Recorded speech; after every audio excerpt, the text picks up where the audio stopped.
Bueno, yo decía recién que es un contexto bien especial el que estamos viviendo. Se da en un momento de aumento del desempleo, de récord de personas en seguro de paro, en que llega esta pauta que por el otro lado va a implicar cierta pérdida del salario real. ¿Los empresarios están en condiciones de cumplir con esta pauta que se firmó ayer? Y bueno, en cierta medida es una pauta rara en el país, ¿no? Porque no es habitual de que el movimiento sindical firme convenios con una caída en el salario real prácticamente asegurada y que en algunos de los meses del año que va a regir tiene una caída sustancial. Para los empresarios, sin duda, va a ser un alivio en el sentido de que van a tener menores costos laborales reales. No sé si va a alcanzar esto para lograr dinamizar la economía, porque esto no depende solamente de los costos, sino que depende de que tengan un mercado, sea interno o externo, que les permita volver a contratar a los trabajadores que enviaron al seguro de paro o eventualmente contratar nuevos.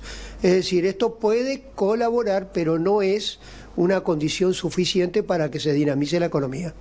Juan Manuel, ¿cómo te va? Nicolás te saluda. Te quiero preguntar justamente, dado que estos ajustes están muy por debajo de la inflación y además también no preservan la fuente laboral, ¿hay beneficios para los trabajadores de alguna forma? ¿Se puede hablar de perdedores y ganadores en este acuerdo?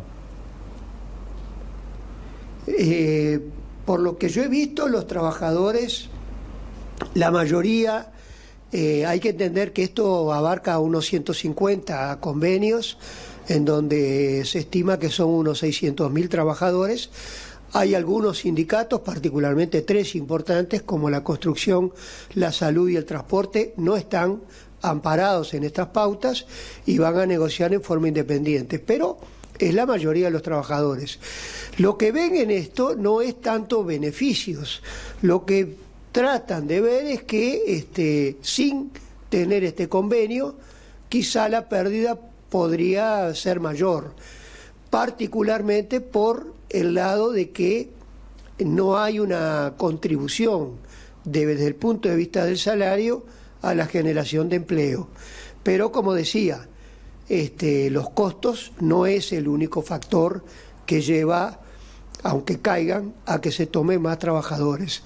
Habrá que ver si efectivamente esto ocurre. Es una salida un poco particular la que ha tomado Uruguay, ¿no?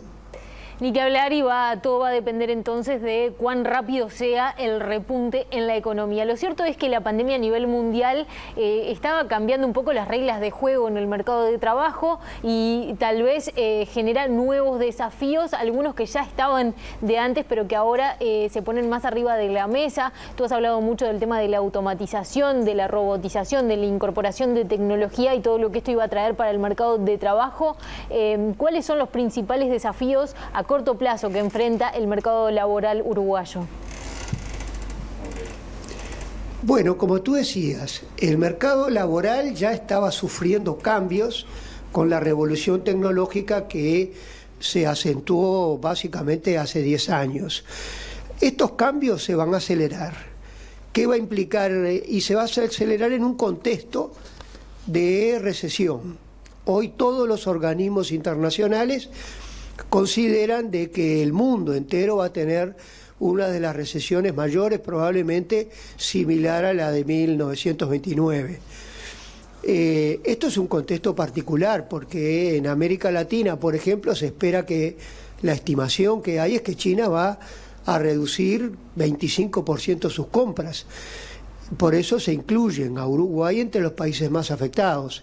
Es decir, que es una transformación del mercado de trabajo en un contexto de recesión. Pero las tendencias que van a haber es acentuar lo que ya venía. Por ejemplo, se están rompiendo las cadenas de valor, en parte por la recesión y en parte por la guerra comercial. Van a haber cambios en una cantidad de sectores. Por ejemplo, es difícil que el comercio minorista, por ejemplo, deje de vender por internet, como se ha acentuado ahora. Van a haber sectores que van a tener cambios, como turismo, la educación, el teletrabajo va a ser una realidad que no se va a ir. No era nueva, pero se va a aumentar. Y lo más preocupante probablemente es que se estima de que esto puede traer un nuevo componente de desigualdad internacional, porque los trabajos que se van a generar suponen un nivel de conocimiento superior a la media, y por lo tanto hay algún tipo de trabajo, o los trabajadores que tienen baja calificación van a tener más dificultades que antes de encontrar trabajo. Pero va a haber un cambio a nivel mundial, como te decía. Curiosamente, es probable que Uruguay tenga, por ejemplo, un cierto beneficio en alguno de estos aspectos. Por ejemplo, se estima que en algunas regiones el teletrabajo puede llegar al 30% del total de horas de trabajo. Esto significa que hay una cantidad de trabajadores que pueden trabajar desde cualquier parte del mundo. Uruguay es el país menos desigual de América Latina. Es el país donde hay menos pobreza y menos indigencia, y está considerado un país relativamente mejor que otros en la región. Por eso es que en este momento es el único país autorizado en América Latina para enviar gente a Europa. Bueno, la pregunta es, ¿no habrá teletrabajadores que vengan a vivir a Uruguay para trabajar para el mundo? Probablemente muchos tomen esta decisión porque el lugar físico donde esté no es lo relevante. Entonces, quizá elijan un país más seguro que otro. Es muy interesante lo que estás diciendo, Juan Manuel. A propósito de la conflictividad laboral, considerando que estamos en el marco de la pandemia, obviamente la misma ha sido muy baja al momento, pero no va a haber negociación colectiva. ¿Cómo la enfocás a la conflictividad laboral de aquí a fin de año? Bueno, como decía, la mayoría del movimiento sindical va a estar amparada por estas pautas que fueron aceptadas por su dirigencia y se firmaron ayer. Hay 3 sectores, de los cuales yo diría que claramente los 3 tienen una historia de conflictividad elevada, que van a negociar, porque no van a aceptar estas pautas y van a negociar nuevas pautas. Tanto la construcción como el transporte como la salud son sectores que siempre están en los lugares de conflictividad en el año. Habrá que ver si en estos sectores, por ejemplo, particularmente en la construcción, está habiendo una reactivación. El gobierno está tratando de flexibilizar algunas exigencias que existían antes para dinamizar el sector. Bueno, yo creo que los empresarios van a querer que el sector tenga la menor conflictividad posible. Esto va a implicar que probablemente el Zunca logre beneficios mayores que los que están en estas pautas, pero el Zunca ya está tomando medidas en este momento. Seguramente esto va a pasar también en la salud y en el transporte, pero tenemos que tener en cuenta que la gran mayoría de los convenios ya están renovados, porque son 150 contra 3, pero 3 que son, digamos, 100.000 trabajadores entre 700.000 en un total. Juan Manuel, para finalizar, hoy escuchaba más temprano al ministro Pablo Mieres decir que un gran desafío que tienen para adelante es el tema de la recapacitación de trabajadores para este segundo semestre, y hablaba de INEFOP. ¿INEFOP tiene capacidad para enfrentar este desafío tal como viene? ¿Precisa algún tipo de ajuste teniendo en cuenta la magnitud de la tarea que puede llegar a ser ampliar las capacitaciones para este nuevo escenario?